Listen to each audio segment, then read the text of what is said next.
What's the scene, folks? This is episode 2 of the vlog. I'm just gonna jump right into it.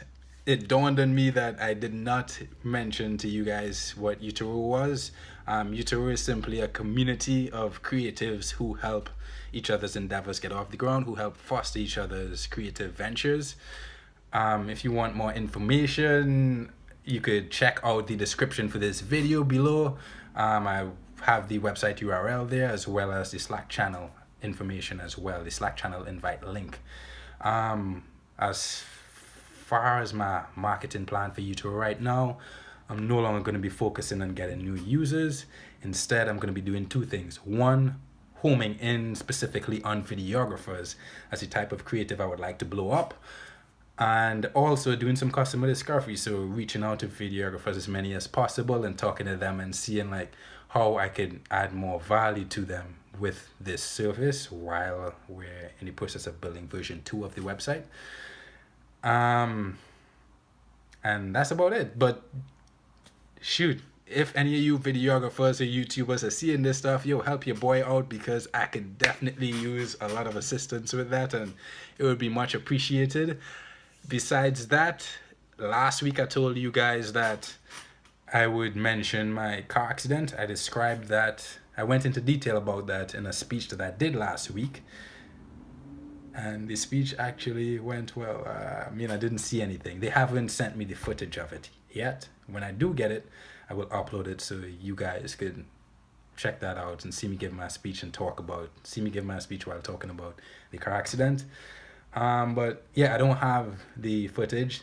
It felt well in that I didn't shit myself all over the stage, so that's a big win for me. I will take that.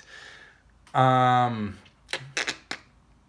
fact about last week: if you looked carefully at last week's video, you would see that while most of my head was shaved, the rear portion of it wasn't. I tried shaving my head myself because my bro was sticking, and I cut my ear and I just gave up.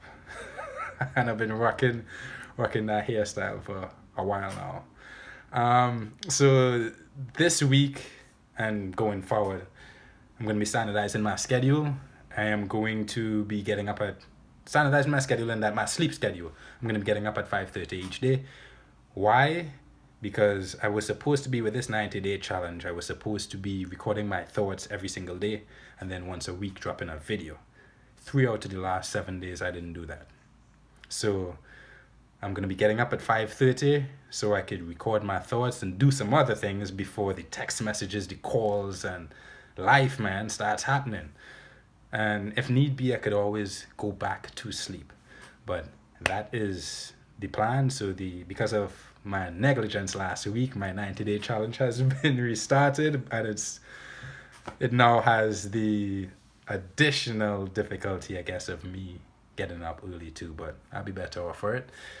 Last week was a struggle bus kind of week. I was sick one day, and also I went out dancing with the girlfriend one day, and both those things erode my momentum. It really does. It makes it a lot harder to get shit done. I did get a lot of shit done last week, but it erode my momentum, and that's why you need to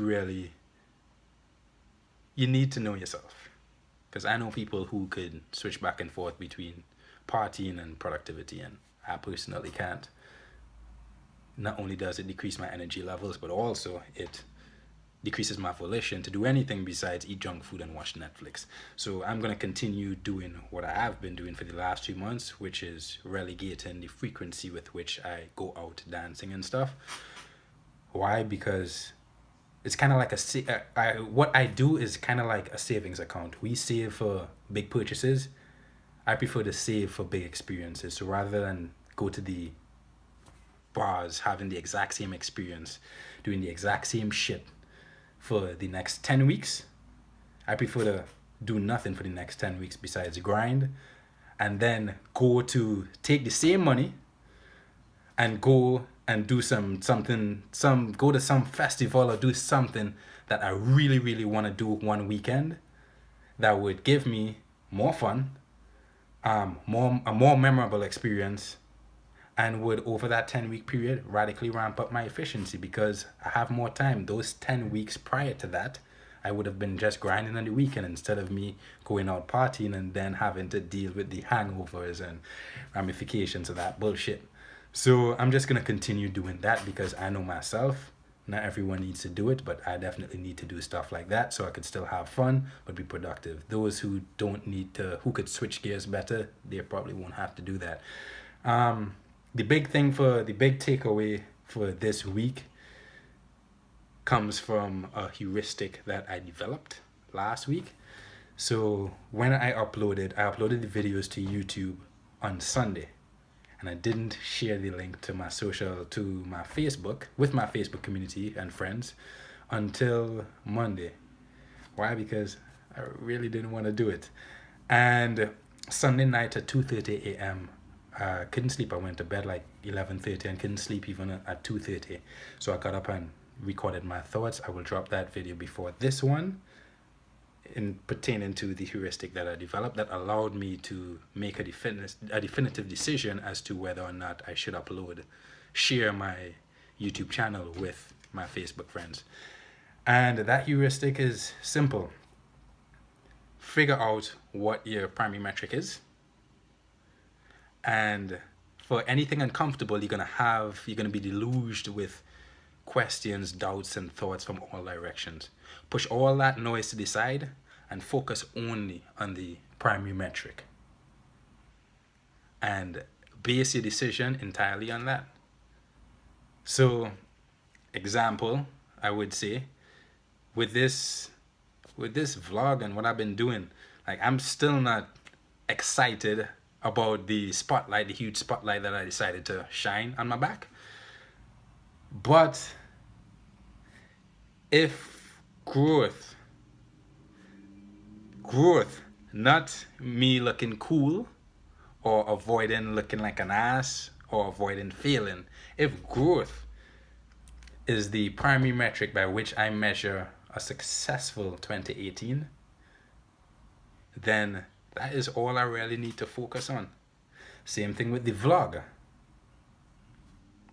I would like to try and make this shit more entertaining, more cool. I could embellish stories and so on to make this more cool, but my day-to-day, no one's day-to-day life is that interesting.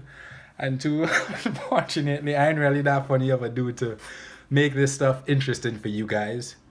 But my primary metric is authenticity. And so I would rather drop an authentic vlog week after week with one subscription or no subscriptions than to compromise the authenticity because I'm focusing on ramping up entertainment value or something else that I don't really give a fuck about. So that is my real takeaway for this week.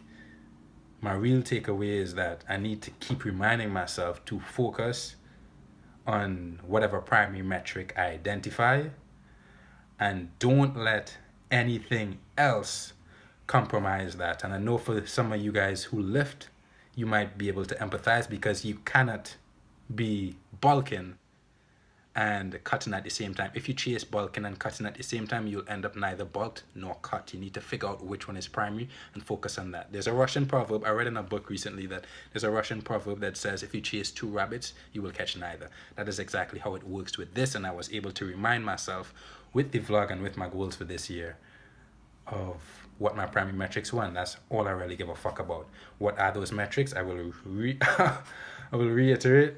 My metric for the vlog is simply authentic expression of what is going on up here. My metric for 2018 in general would be growth. Growth by doing uncomfortable shit that I would say, facilitates me learning, getting out there and becoming something more.